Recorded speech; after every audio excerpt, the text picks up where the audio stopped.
आजिर video रे आमे तृतीय श्रेणी सरस्वती गणितमालार पृष्ठा 96 रो 5 नंबर टीकू कर शून्य स्थान पूरण कर। क नंबर रे दला 3 विभक्त 4 समान 12 विभक्त डैश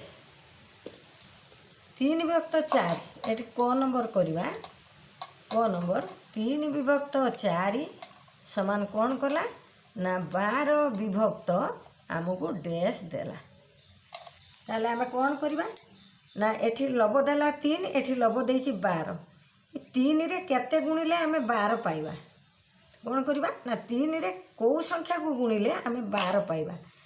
आमे गुणिबा गुणनर विपरीत क्रिया हरण को कर दबा 12 हरण 3 ताले 3 चो 12 पाइगलु 12 3 चो 12 ए जो 4 को पाइलु आकु लबर भी गुणिबा से 4 हर भी गुणिबा 4 4 गुणन 4 4 3 12 12 को 12 पाइगलु।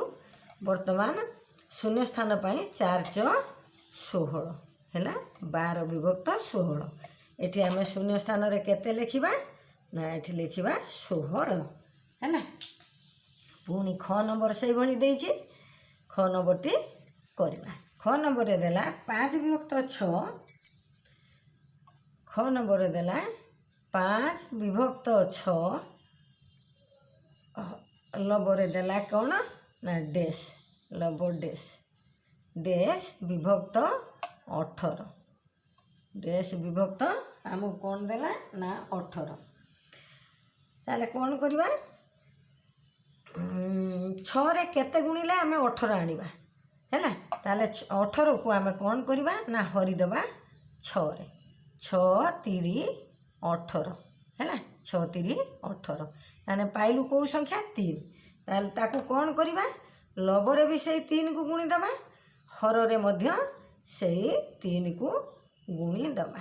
देखो 5 3 15 लब हो गला 15 हर है 6 3 18 18 आमर हर देछि तेणु लबरे आमे केते लिखिबा लबरे लिखिबा आमे 15 है। गण गति करवा 5 विभक्त 7 लिखिबा प्रश्न को 5 विभक्त 7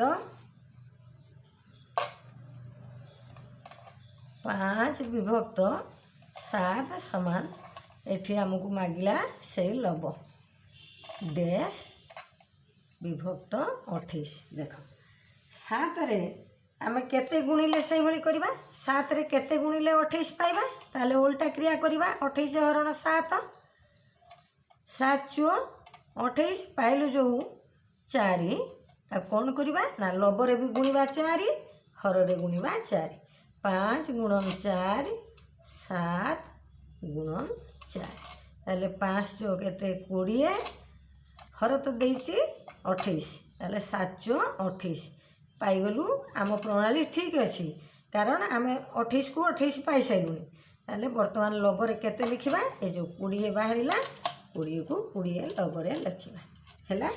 एई भली प्रश्न को आम उल्टा क्रिया रे कले आम ए भग्नांश मानकर उत्तर आम लब हरर उत्तर को आम अति सहज रे बाहर करि परिबा। वीडियो को एठी रखिबा सब्सक्राइब करिवो लाइक करिवो।